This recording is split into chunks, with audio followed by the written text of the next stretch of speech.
இரட்சகரும் மீட்பரும் ஆகிய இயேசு கிறிஸ்துனுடைய விலையேற பெற்ற நாமத்தினாலே உங்கள் யாவருக்கும் அன்பின் வாழ்த்துக்கள். தேவ செய்தி போவதற்கு முன்பதாக நம் தலைகளை தாழ்த்தி ஆண்டவரை நோக்கி பார்ப்போம்.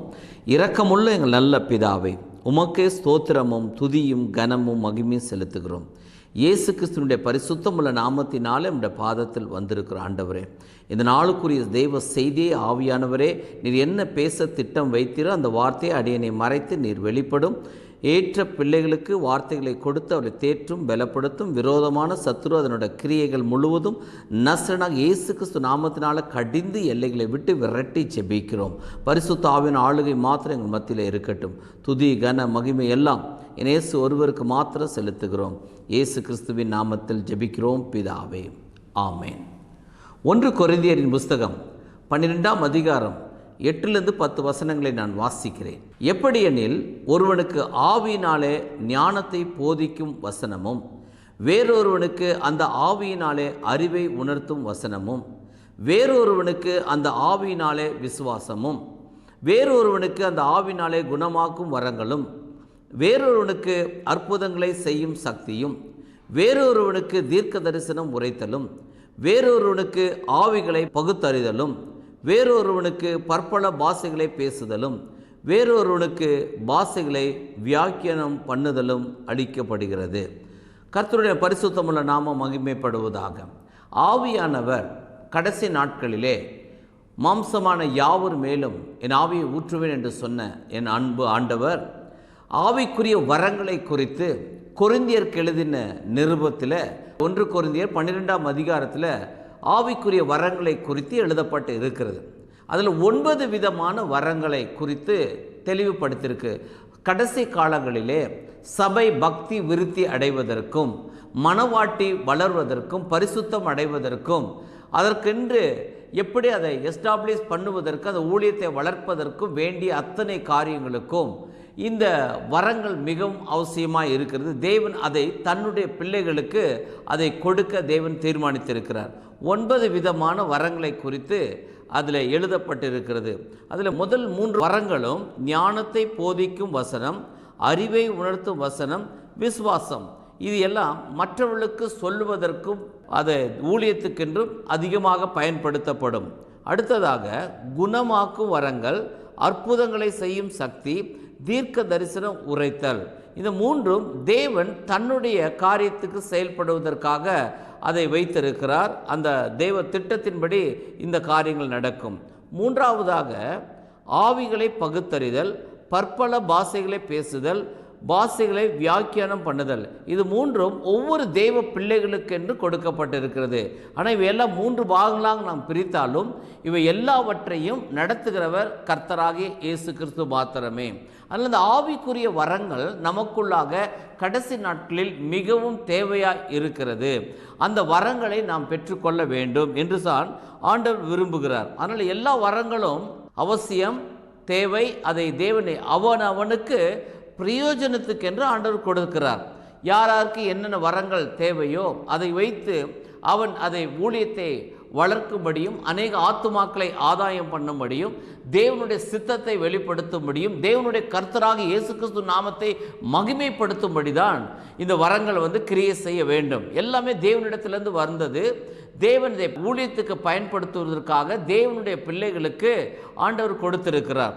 அதில் 3 காரியங்களை வாசிக்கும் பொழுது 1 கொரிந்தியர் புஸ்தகம் 12ஆம் அதிகாரம் 4-6 வசனங்களில் வாசிக்கும் பொழுது, வரங்களில் வித்தியாசங்கள் உண்டு, ஆவியானவர் ஒருவரே, ஊழியங்களிலும் வித்தியாசம் உண்டு, கர்த்தர் ஒருவரே, கிரியைகளிலும் வித்தியாசம் உண்டு, எல்லோருக்குள்ளும் எல்லாவற்றையும் நடப்பிக்கிறவர் தேவன் ஒருவரே, ஆமென். இங்கு வாசிக்கும் பொழுது வரங்களில் வித்தியாசங்கள் உண்டு. முதலாவது வரங்கள், 2வது ஊழியம், 3வது காரியம் கிரியைகள். இது 3 காரியங்களை தான் ஆண்டவர் இந்த காரியத்தை சொல்லி இருக்கிறார். அதனால தான் அந்த 3 பாகங்களாக நாம் அதை பிரித்து அதை நாம் வாசித்தோம். இந்த 3 காரியங்களிலே தேவன் இன்றைக்கு நம்மோடு கூட பேச நினைத்த காரியம் அந்நிய பாஷைகளை பேசுதலும், வியாக்கியானம் பண்ணுதலும், அதே போல் ஆவிகளை பகுத்தறிதல். இந்த 3 காரியங்கள். அதில் அந்நிய பாஷைகளை பேசுவது இந்த வரம். இந்த அந்நிய பாஷை என்பது, பற்பல பாஷைகள் என்பது வேறு பாஷைகளை குறித்து பேசப்பட்டு இருக்கிறது. இதில் வித்தியாசங்களை உண்டாக்கி வைத்திருக்கிறார். ஆண்டவர் தன்னுடைய பிள்ளைகளுக்கு அது கொடுத்திருக்கிறார். அதாவது அந்நிய பாஷையில் பேசுகிறவன் அவன் தேவனோடு ரகசியங்களை பேசுகிறான். அது மற்றவர்களுக்கு அது புரியாது, புரிய வேண்டிய அவசியம் இல்லை. புரிய வேண்டிய தேவனுக்கு அது புரிந்து கொள்ளும். அதை நமக்கு பக்தி விருத்திக்கு ஏதுவாக நம்ம ஆண்டவரை ஏற்றுக்கொண்டு வந்திருக்கிறோம். தேவனை ஏற்று தேவனுடைய வழிகளில் நடக்கிறோம். நம் தேவனோடு பல காரியங்களை ஆண்டவர் பேச வேண்டும் என்று சொல்லி தேவன் வைத்திருக்கிறார். அதனால் பரிசுத்த ஆவியை நாம் பெற்றுக்கொள்ளும் பொழுது அதில் உண்டாகிற ஒரு சந்தோஷம். ஆரம்ப நாட்களிலே நான் ஆண்டவரை ஏற்றுக்கொண்ட காலங்களிலே பரிசுத்த ஆவியானவருக்காக அதிகமாக நான் ஜெபம் பண்ணியிருக்கிறேன். அப்பொழுது நான் எப்படியாவது இந்த அந்நிய பாஷை வர வேண்டும் என்று சொல்லி அதற்கான பல முயற்சிகள் எடுத்து ஆண்டவருடைய சமூகத்தில் காத்திருந்து உபவாசித்து ஆண்டவருடைய ஜெபம் கேட்டு ஒரு நாள் ரொம்ப சலித்து போய்விட்டு சொல்லிவிட்டேன். ஆண்டவர்கிட்ட சொன்னேன், ஆண்டவரே இந்த வரங்களெல்லாம் எனக்கு கிடைக்குமோ என்னமோ எனக்கு தெரியல ஆண்டவரே. இத்தனை நாட்கள் நான் கேட்டேன், ஒருவேளை என்னோடய வாழ்க்கை இன்னும் பரிசுத்தம் இல்லையோ, இல்லை இன்னும் உமக்கு உகந்த வழிகளில் நடக்கவில்லையோ என்று சொல்லி மனம் சோர்ந்து போய் நான் இருந்த பொழுதுதான் அந்த காலகட்டங்களிலே நான் வேலை செய்து கொண்டிருந்தேன். அப்போது ஊட்டியில் ஃபாதர் பெர்க்மான்ஸ் அவர்களுடைய மீட்டிங் நடக்கிறதாக சொல்லி கேள்விப்பட்டு நான் அந்த மாலை கூட்டத்துக்கு நான் போயிருந்தேன். ஊட்டியில் அந்த கூட்டத்துக்கு நான் போய் அந்த கூட்டத்தில் கலந்து கொண்டு தேவனை ஆராதிக்க ஆரம்பிக்கும் பொழுது ஒரு இடி முழக்கத்தை போல ஒரு சத்தம், மழை வருவதைப் போல ஒரு பயம் உண்டானது. நான் உடனே கண்களை திறந்தேன். மழை வரப்போகுது, ஐயோ ஊட்டியில் மழையில் மாட்டிக்கிட்டா அவ்வளோதான் என்று சொல்லி நான் நினைத்து வானத்தை அண்ணாந்து பார்த்தா வானத்தில் நட்சத்திரங்கள் இருந்தது, நிலாவும் இருந்தது. மழை வருவதற்கான அறிகுறியே இல்லை. நான் மறுபடியும் அந்த பாடல்களை பாடி ஆராதிக்கும் பொழுது மறுபடியும் அதே போல் இடி முழக்கம் போன்ற ஒரு சத்தம், அதே போல் மழை வருவதைப் போல ஒரு சூழல்கள் உருவானது. அப்பொழுது என்னுடைய வாய் குளறும்படி ஆரம்பித்தது. எனக்கு வாய் நாவிலே தேவனுடைய அபிஷேகம் இறங்க ஆரம்பித்தது. அது என் நாவில் தொட்டோன்னே என்னோடய வார்த்தைகள் தடுமாற ஆரம்பித்தது. தத்த என்று சொல்லி வருவதைப் போல இருந்தது. ஆனால் எனக்குள்ளே ஒரு மிகப்பெரிய ஒரு சந்தோஷம், ஒரு பெரிய மன மகிழ்ச்சி. அந்த சந்தோஷம் அந்த நாள் முழுவதும், அந்த அபிஷேகம் பெற்று அந்த வெளியில் வந்த உடனே நான் வீட்டுக்கு வர்ற வரைக்கும் எனக்கு ஒரே மன மகிழ்ச்சி. அதற்கு பிற்பாடு அதே சந்தோஷத்தில் நான் ஜெபிக்க ஆரம்பித்தேன். அதிகாலை 3 மணி வரைக்கும் அந்த ஜெபித்தேன். அந்த ஆவியானவர் அபிஷேகம் அப்படியே என்னை நிரப்பினது, ஒரு மன மகிழ்ச்சியை கொடுத்தது. அதே போல் அந்த ஆரம்பத்தில் கொஞ்சம் பாஷைகள் திக்கி தான் வரும். ஆனால் அதற்கு பிற்பாடு வளர வளர ஆண்டவர் பல பாஷைகளை கொடுக்க ஆரம்பித்தார். பல வித்தியாசங்கள் வரங்கள் கிரியை செய்ய ஆரம்பித்தது. அதனால் பல நாட்கள் பார்க்கும் பொழுது ஆவியான பேசுகிற விதங்களும் வித்தியாசமாக இருந்தது. அப்போ ஆவியான எதற்காக இதை கொடுத்திருக்கிறார்? இன்றைக்கு அநேக சபைகளில் ஒரு சில குறிப்பிட்ட சபையில் குறிப்பிட்ட நேரம், அந்த நேரத்தில் பேசுவார்கள், அந்த நேரத்தில் முடிக்க வேண்டும் என்று சொல்லி அவர்கள் ஒரு சபை ஒழுங்கு செய்யப்பட்டு இருக்குது. ஒரு சில இடங்களில் பாடல் பாடி அந்த ஆறாவது ட்ரம் அடிக்கும் போது மட்டும் ஆவியானவர் பேசுவார். அதுக்கப்புறம் அவங்களோட சத்தம் இல்லாமல் போய்விடும். அதே போல் அவர் வீட்டுக்கு போனதுக்கப்புறம் மறந்து போய்விடுவார். ஒரு சிலர் ஆவியானவருக்கு இடம் கொடுப்பதே கிடையாது. ஏனென்றால் ஆவியானவர் அந்நிய பாஷை பேசுவதனால அவங்களுக்கு என்ன பிரயோஜனம், எந்த வாழ்க்கையில் மாற்றமும் இல்லை என்று சொல்லி அதனால் சில பேர் அந்நிய பாஷைகளை அதை உதாசீனப்படுத்துகிறார்கள். அதே போல் ஆவிக்குரிய கிறிஸ்தவர்கள் கூட அதை உதாசீனப்படுத்தி விடுகிறார்கள். ஏனென்றால் சில மனிதனுடைய வாழ்க்கையை பார்த்து இவர்கள் அந்நிய பாஷை பேசுகிறார்கள், ஆனால் வாழ்க்கை சரியில்லை என்பதனால் சில காரியங்கள் நடந்து விடுகிறது.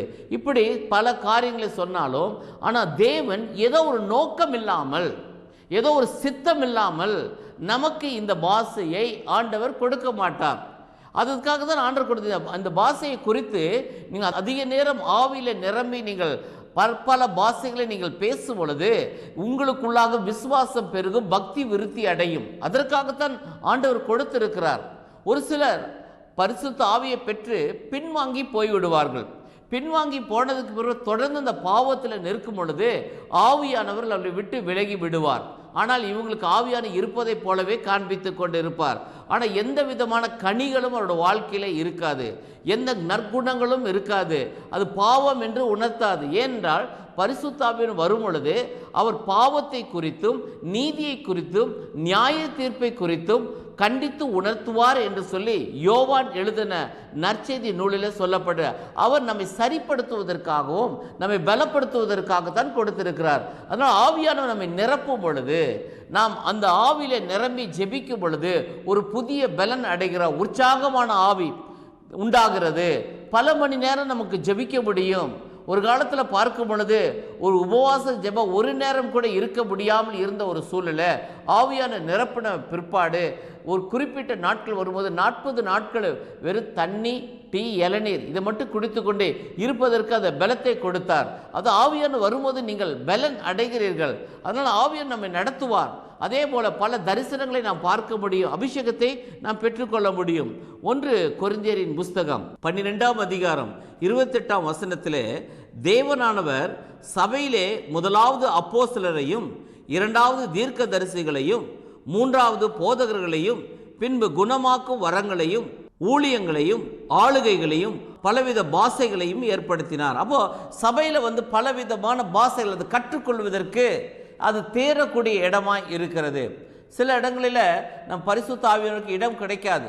ஆனாலும் நாம் தனிமையாக இருந்தாலும் எந்த இடத்துல இருந்தாலும் சரி ஆவியிலே நிரம்பி அந்நிய பாஷை பேசிக்கொண்டே போக முடியும். வேலை ஸ்தலத்தில் இருந்தாலும் சரி, வெளியில் இருந்தாலும் சரி, ஒருவேளை டிரைவிங்கில் இருந்தாலும் சரி, பிரயாணங்களில் இருந்தாலும் சரி, இந்த ஆவியார் நம்மை நிரப்பி கொண்டிருப்பார். பாவம் நெருங்காதபடி காத்து கொள்ள முடியும். சில இடத்துல நீங்கள் ஆவியில் நிரம்பி ஜெபிக்கும் பொழுது அந்த இடத்துல இருக்கிற அந்தகார வல்லமைகள், அதனோட வல்லமைகள் முழுவதும் செயலிழந்து போகும்படிக்கு தேவன் கிரியை செய்திருக்கிறார். கர்த்தருடைய பரிசுத்த நாமத்துக்கு ஸ்தோத்திரம்.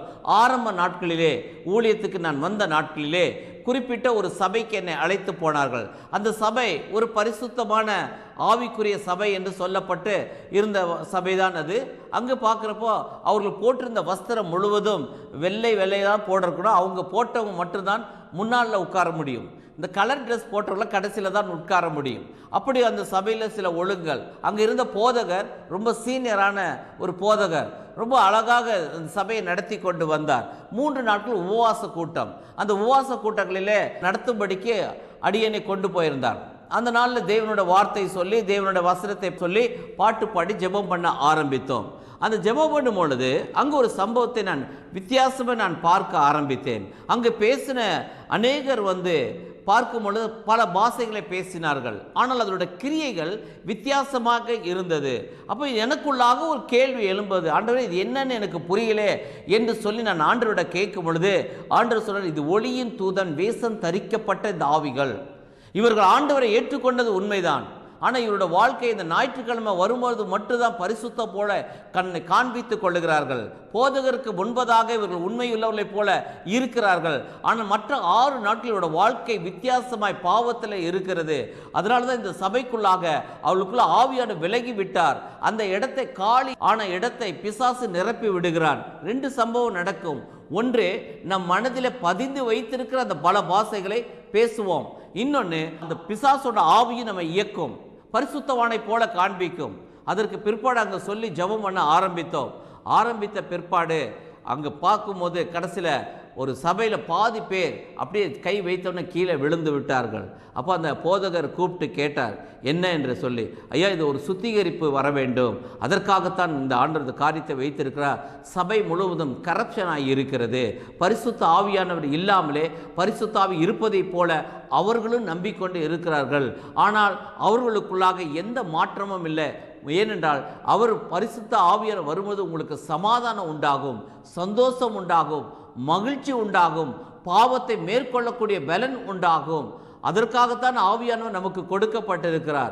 அதற்காகத்தான் ஆவியானவர் நம்மை நிரப்பி இருக்கிறார். அதனால் பல பாஷைகளை பேசும் பொழுது இந்த காரியெல்லாம் நடக்கும் என்று சொல்லும் பொழுது அவர் அன்றைக்கு உட்கார வைத்து ஒவ்வொருவராக வைத்து ஜெபம் பண்ண ஆரம்பித்தார்.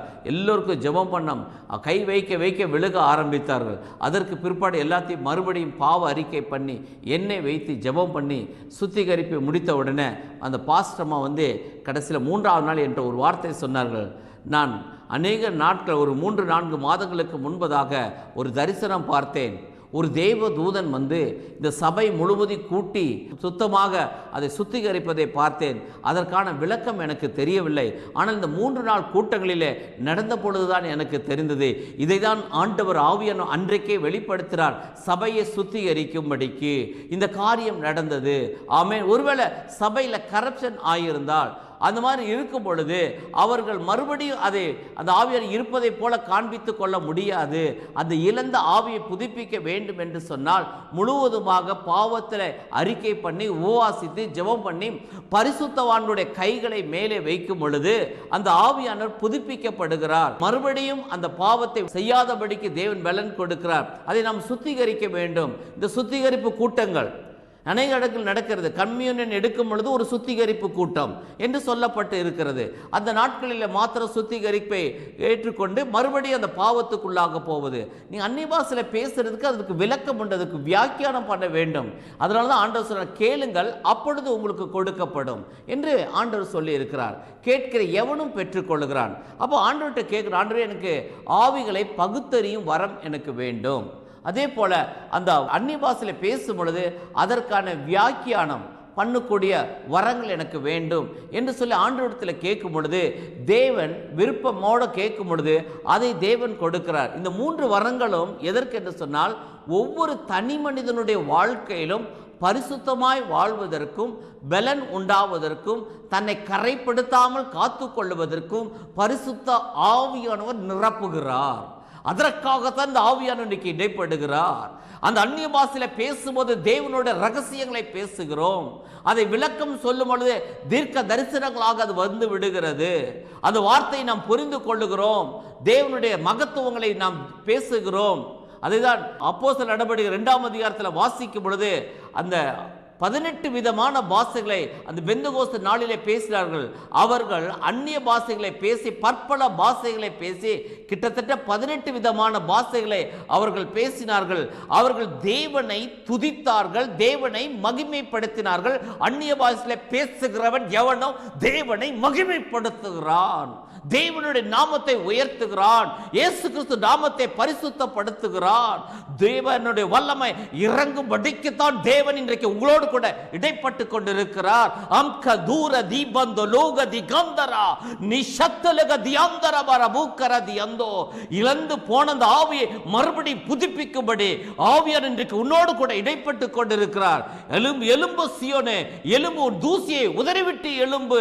நீ சோர்ந்து போய் முடங்கிக் கொண்டு இருப்பதற்கு அல்ல, அந்த ஆவியானவர் பலன் இழந்து போய் அதுல எந்த பலனும் இல்லை என்று சொல்லி நினைத்துக் கொண்டிருக்கிற கர்த்தர் சொல்லுவார், தேவன் எந்த ஒரு காரியத்தையும் சும்மா விளையாட்டுக்கு கொடுக்க மாட்டார். அல்லேலூயா. அதனால தான் ஆண்டவர் இந்த வார்த்தை உங்களோடு கூட பேசி இருக்கிறார். கர்த்தருடைய நாமத்துக்கு ஸ்தோத்திரம். 1 கொரிந்தியரின் புஸ்தகம் 14ஆம் அதிகாரம் 20-21 வசனங்களிலே வாசிக்கும் பொழுது, சகோதரரே நீங்கள் புத்தியிலே குழந்தைகளாய் இராதீங்கள், துர்க்குணத்திலே குழந்தைகளாயும் புத்தியிலே தேரர்களாயும் இருங்கள். மறு பாஷைக்காரனானாலும் மறு உதடுகளாலும் இந்த ஜனங்களிடத்தில் பேசுவேன், ஆகிலும் அவர்கள் எனக்கு செவி கொடுப்பதில்லை என்று கர்த்தர் சொல்லுகிறார் என்று வேதத்தில் எழுதி இருக்கிறதே. ஆமென். மறு பாஷைக்காரராலும் மறு உதடுகளாலும் இந்த ஜனங்களிடத்தில் பேசுவேன். இது ஆண்டவர் சொன்ன வார்த்தை தான். இது இயேசு கிறிஸ்து சொன்ன வார்த்தை. இது இந்த ஜனங்களோடு நான் பேச போகிறேன். நான் வித்தியாசமாக இருக்கும். அது ஒன்று நமக்கு புரியாது, மற்றவர்களுக்கு அது புரியவே புரியாது. அதனால தான் சுற்றி நின்று பார்த்தவர்கள் எல்லாரும் சொன்னார்கள், இவர்கள் மதுபானத்தால் நிறைந்திருக்கிறார்கள் என்று சொல்லி. அறிந்து கொள்ளவே முடியாது. ஆவிக்குரியவனை ஒருவனும் நிதானிக்க முடியாது. ஆனால் ஆவிக்குரியவன் எல்லாவற்றையும் நிதானித்து அறிகிறான். அதுதான் தேவனுடைய பலன். அதற்காக தான் ஆண்டவர் கொடுத்திருக்கிறார். அக்கினிமயமான நாவு அவர்கள் மேல் இறங்கினது. அந்த நாவை தேவன் பயன்படுத்துகிறார். நம்முடைய நாவு தான் இதுவரைக்கும் மாம்சத்தோடு பேசி கொண்டிருந்தோம். இப்பொழுது ஆவியானவர் வந்து நிரப்புகிறார். நிரப்பி தன்னுடைய வார்த்தைகளை தேவன் நம் நாவை கொண்டு பேச வைக்கிறார், தேவனை துதிக்க வைக்கிறார். என உற்சாகப்படுத்தி நம்மை ஓட வேண்டியது, பரிசுத்தமாய் வாழ வேண்டும் என்பதற்காகத்தான் இந்த காரியங்கள் நமக்கு கொடுக்கப்பட்டு இருக்கிறது. அதே போல அது வியாக்கியானம் பண்ணுதல், அந்த வார்த்தைகளை புரிந்து கொள்ளுதல்.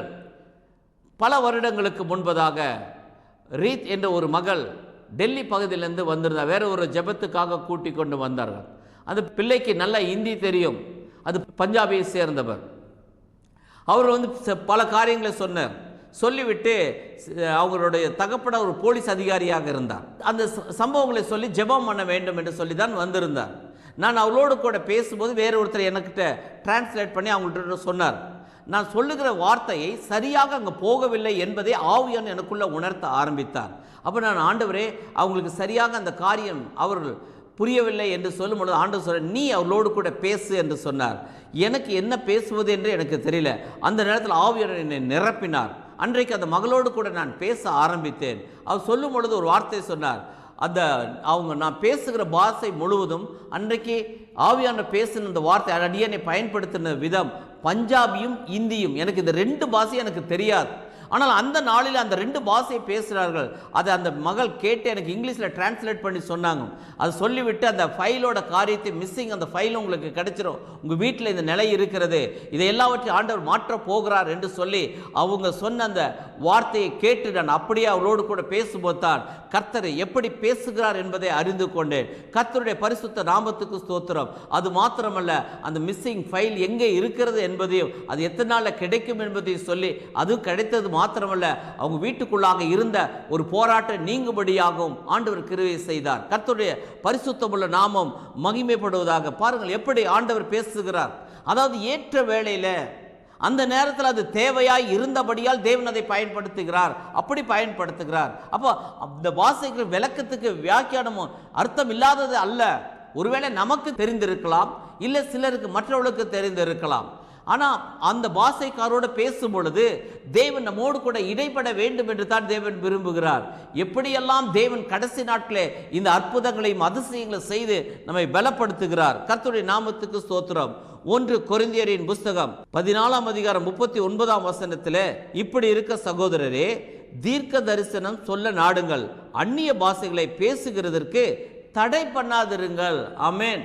அதனால் நிறைய பேருக்கு அது அந்நிய பாஷை பேசுனால பிரயோஜனம் இல்லை, கேட்டு ஒன்றும் இல்லை, ஒரே வார்த்தை தான் வருகிறது என்று சொல்லி அதை விட்டு விடுகிறார்கள். அதை தடை பண்ணாதிருங்கள். ஏன்னா இங்கே ஆவிக்குரிய கிறிஸ்தவர்களே இப்படி ஆகிவிட்டார்கள்.